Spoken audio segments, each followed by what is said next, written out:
여러분들께서는 살면서 도둑놈이 제 말에 잡힌다는 속담을 들어보신 적이 있으신가요? 이는 나쁜 짓을 하고 그것을 숨기려고 하나 저도 모르는 사이에 죄를 드러나는 것을 비유적으로 이르는 말입니다. 그런데 대한민국 축구대표팀에도 이 같은 상황이 펼쳐지고 있어 눈길을 끌고 있습니다. 현재 이강인의 나쁜 짓은 일파만파 퍼지고 있습니다.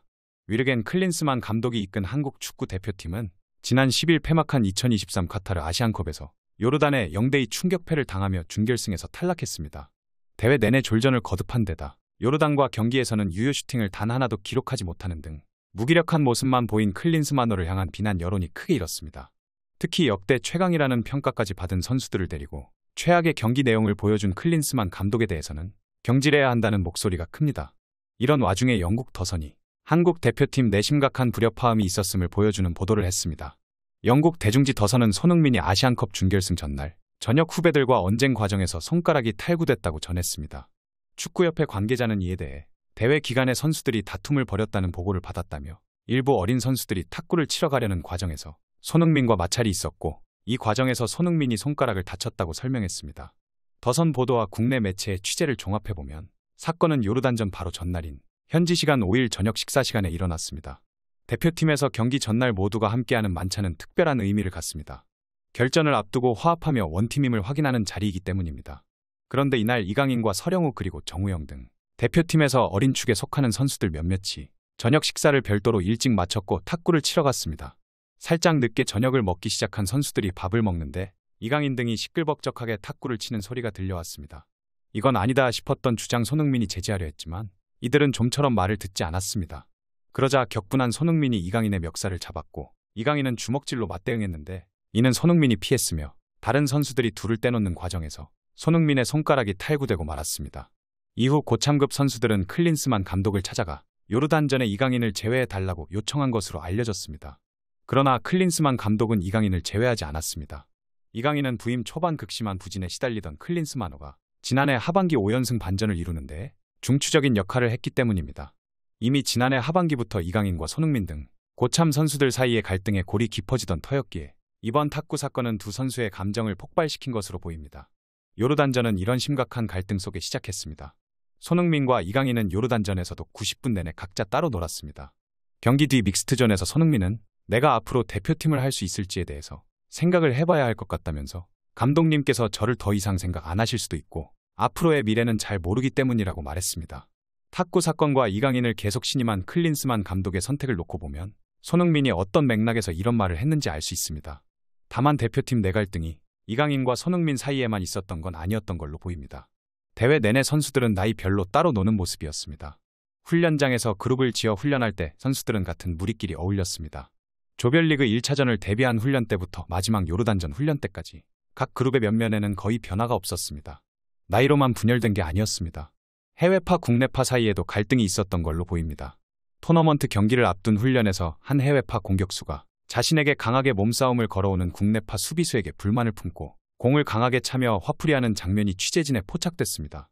지난해 11월 중국과의 2026 북중미 월드컵 아시아 2차 예선 원정 경기를 마친 뒤 유럽파 선수들이 한국에 일찍 돌아가기 위해 사비로 전세기를 임대해 귀국하기도 했습니다. 원정 일정이 아직 끝나지 않았는데 개인 행동을 한 셈입니다. 대표팀 대한축구협회가 허락한 일이었다지만 국내파 선수들로서는 상대적 박탈감이 느껴질 수밖에 없는 행동입니다. 과거 대표팀을 이끌었던 한 지도자는 국내파 선수들로서는 자존심이 상할 수밖에 없고 그런 건 해외파 선수들이 알아서 자제해야 했다면서 이런 부분은 지도자들이 정리를 좀 해줘야 하는 게 아닌가 싶으며 그런 걸 다 마음대로 하게 하면 안 된다고 말했습니다. 하지만 클린스만 감독은 지난해에도 올해 아시안컵에서도 아무것도 정리하지 못한 것으로 보입니다. 대표팀은 원팀으로 뭉치기는커녕 철저히 분열된 채로 아시안컵에 임했습니다. 64년 만에 우승 목표는 애초 달성이 불가능했던 것이나 마찬가지였습니다. 전술 부재로 비판받는 와중에 선수단 관리도 제대로 못한 실책이 명백하게 드러나 버렸습니다. 스타 플레이어 출신이다 보니 선수들 심리 장악에 능하다는 게 클린스만 감독이 그나마 받던 긍정적인 평가였는데 이 또한 무색해졌습니다. 한국 축구 대표팀 주장 손흥민과 이강인 사이에 하극상이 있었다는 사실이 알려져 파장이 일고 가운데 축구 팬들 사이에서 과거 선수들의 인터뷰 발언이 재조명되고 있습니다. SNS와 온라인 커뮤니티에는 선수들의 과거 인터뷰 중 이강인에 대한 평가 내용이 드러나며 논란이 재점화되고 있습니다. 내용에 따르면 FC 서울 소속이었던 조영욱 선수는 2019년 6월 U20 대표 K리거 미디어데이 인터뷰에서 강인이가 가끔 선을 살짝 넘을 때가 있다고 말했습니다. 당시 광주FC에서 뛰던 엄원상도 같은 인터뷰에서 밥을 조용히 먹고 있는데 강인이가 내가 시끄럽게 떠든 줄 알고 갑자기 말하지 마. 열받네. 라고 해서 순간 당황했다고 전했습니다. 또 이번 갈등의 당사자 중 한 명인 손흥민은 2022년 카타르 월드컵 당시 코스타리카와의 평가전 이후 가진 인터뷰에서 강인이만을 위한 팀이 되면 안 된다고 생각한다고 말한 바 있습니다. 손흥민은 감독님이 생각이 있으셨을 것이라며 모든 집중이 강인이에게만 가면 강인이에게도 큰 상처가 될 수 있다고 전했습니다. 이렇게 과거까지 소환되며 상황이 확산되자 이강인은 손흥민에게 주먹을 휘둘렀단 사실이 없다고 이강인 법률대리인이 전했습니다. 이강인의 대리인 법률사무소 서원의 김가람 변호사는 사실과 다른 내용이 마치 사실인 것처럼 확대 재생산되고 있고 이를 바로 잡고자 한다면서 손흥민이 이강인의 목덜미를 잡았을 때 이강인이 손흥민의 얼굴에 주먹을 날렸다는 기사 내용은 사실과 다르다고 밝혔습니다. 그러면서 이강인이 탁구를 칠 당시에는 고참급 선수들도 함께 있었고 탁구는 그날 이전에도 항상 쳐오던 것이었다고 덧붙였습니다. 이어 이강인은 자신의 잘못을 깊이 뉘우치고 반성하고 있으며 많은 축구 팬들께 불편과 심려를 끼쳐드린 점에 대해 다시 한번 사과드린다고 전했습니다. 그러면서 이강인은 자신이 분쟁의 중심에 있었기에 구체적인 경위를 말씀드리기보다는 사과를 하는 것이 맞다고 생각하고 있다고 전했습니다. 대한민국 국민들이 오냐오냐 예뻐한 국민 슛돌이에 대한 배신감은 클 수밖에 없습니다. 어린 나이에 예능 프로그램에 나와 존재감을 알렸고 귀여운 외모와 천재적 실력에 많은 사랑을 받았습니다. 그의 성장 과정에 많은 축구 팬들이 감정을 이입했고 그의 과정을 함께하며 함께 기뻐했습니다. 한국 축구 역사에서 독특한 캐릭터로 사랑을 받은 선수였습니다. 발렌시아 유스로 갈 때도 응원했고 U20 월드컵에서 최고의 활약을 펼쳤을 때는 내 일처럼 기뻐했습니다. 마요르카를 떠나 B클럽 파리 생제르맹으로 이적했을 때도 환호했으며 아시안게임 우승으로 병역 혜택을 받았을 때도 내 가족처럼 열광했습니다. 이런 무조건적인 사랑을 받은 이강인 효과는 마요르카, PSG, 한국 대표팀에서 확인이 됐습니다. 마요르카는 이강인으로 인한 관심과 열기에 고마움을 표현했고 PSG에서는 음바페보다 더 많은 유니폼을 판매한 선수가 됐습니다. 한국 대표팀은 설명을 할 필요가 없습니다. 손흥민을 이을 한국 대표팀의 중심으로 바라봤고 열심히 응원했습니다. 이강인은 SNS를 통해 사과했지만 한국 축구 팬들의 분노는 사그라지지 않고 있습니다. 오히려 성의 없는 사과문이라며 더욱 큰 분노의 목소리를 냈습니다. 대표팀을 향한 사과와 손흥민을 향한 사과가 빠졌기 때문입니다. 즉 진짜 사과를 해야 할 당사자를 사과 대상에서 빠뜨린 것입니다. 또 주먹질에 대한 언급도 없었습니다. 왜 그런 소란을 일으켰는지 설명도 없었습니다. 이를 본 일부 축구 팬들은 이강인을 대표팀에서 제외하라고 목소리를 높였습니다. 무한 사랑을 받았던 국민 남동생이 대표팀 분란의 핵심으로 국민 욕바지가 된 형국입니다. 이런 분노를 누그러뜨릴 수 있는 건 이강인 본인밖에 없는 상황입니다. 축구대표팀 폭력 사태에 대해 이강인이 사과했지만 비난 여론은 더욱 거세지고 있고 팬들의 비난은 쇄도하고 있으며 심지어 광고도 철회되거나 보류되고 있습니다. 15일 언론 보도에 따르면 현재 추진 중인 이강인 광고 모델건도 전면 재검토에 들어갔고 기존 광고건도 보류 여부를 놓고 고심 중인 것으로 알려졌습니다. 업체와 논의 중이던 광고 모델건이 결국 철회되기도 했습니다. 특히 이강인의 하극상 논란으로 KT는 곤욕을 치르고 있습니다.